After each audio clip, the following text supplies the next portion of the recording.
Eto mga boss, nangyari na kaninang press con ni Ryan Garcia at Mario Barrios. Sinabi ni Ryan Garcia porsigido siya na makuha ang WBC belt para ibigay daw niya sa kanyang ama. Trainer ni Ryan Garcia ngayon ang sariling ama kaya porsigido na makakuha ng titulo. Pinangako ni Ryan Garcia na ito na ang pinakamagandang performance na makita natin sa mga laban niya. Kaya abangan natin yan si Ryan ngayong linggo mga boss, siya pa rin ang yamado sa laban. Pagdating naman sa co-main event, laban ni Richardson Hitchins versus Oscar Duarte. Sabi ni Richardson Hitchins na may kartadang 20 wins, 8 KOs, wala pang talo. Sa lahat daw ng tumataya sa boxing, dapat daw tayaan na siya by knockout dahil sigurado daw na patutulugin niya si Oscar Duarte. Dedepensahan ni Richardson Hitchins ang kanyang IBF Super Lightweight belt.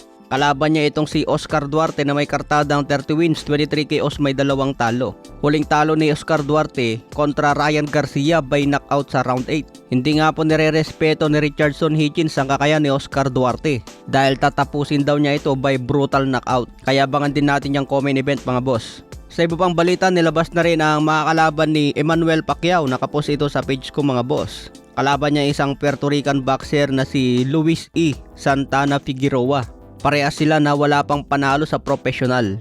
Edad 29 na itong kalaban ni Jimwell mga boss, pero nagsisimula pa lang sa boxing.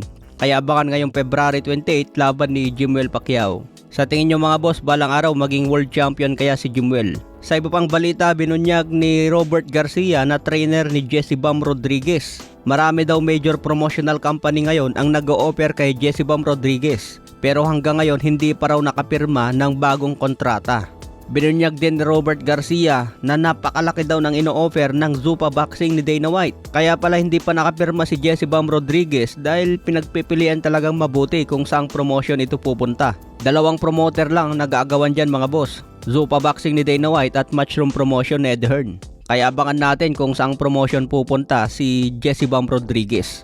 Sa iba pang balita, Keyshawn Davis sinabi niya na belt don't matter. Ang mga superstar daw ay hindi na kailangan ng mga belt dahil superstar na ito. Samantala itong mga belt na organization bodies, kailangan daw nila ng superstar para kumita ang organization nila ng malaki. Kaya hindi na raw inahabol ngayon ni Keyshawn Davis ang mga belt na kailangan pang bayaran kapag ito ay nahawakan mo. Kapag kumita ka kasi ng $20 million, bibigyan mo pa yung mga belt ng 3% sa kinita mo. Kaya imbes na pambili na ng luho, ibibigay pa sa mga titulo.